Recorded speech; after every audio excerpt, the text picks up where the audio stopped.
Trust in America, in institutions, in each other is essential to the functioning of U.S. democracy. Yet today, trust is declining. So what impact does this have on American society?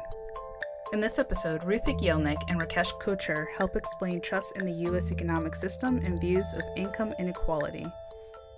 Economic inequality is kind of a complex topic. How would you define economic inequality? One way to think of it is as the gap in resources that are available to America's richer and poorer families, and whether or not they have the same opportunity for moving up the economic ladder. Suppose that I rank US families by their income from highest to lowest.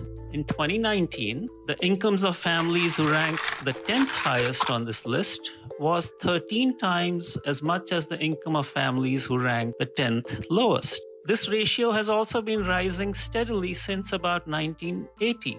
As wealth inequality is much more extreme than income inequality, and one reason for that is wealth is something you accumulate over time and you pass it on to your descendants.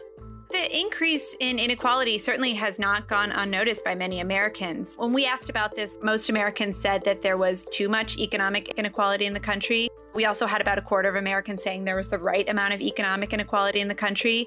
But, perhaps not surprising, a majority of Americans said that the economy was helping people who are wealthy and hurting people who are poor and in the middle class.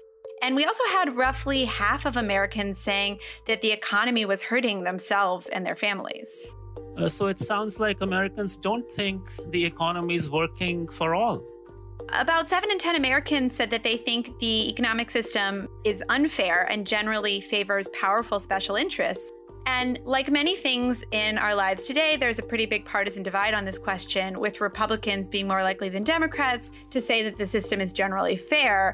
So this level of awareness is interesting because of the factors that contribute to inequality.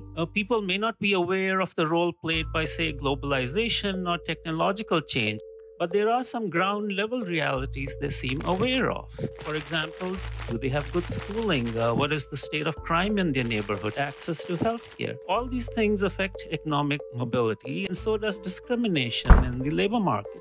And government policies also matter, especially policies that redistribute resources from those at the top of the income ladder to those at the bottom of the income ladder. We asked Americans who say there's too much economic inequality how much responsibility different groups should have in reducing economic inequality. And most people said the federal government and big businesses and corporations should have a lot of responsibility.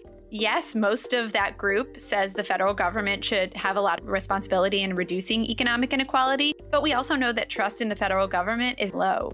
We know that Americans are also very divided when it comes to policies that they think would reduce economic inequality. And with sort of wide and growing polarization in this country, Americans disagree about what the problems are, and they disagree about how to solve those problems. So while there is high distrust in the federal government, there's still an expectation among many Americans that the federal government should help reduce economic inequality.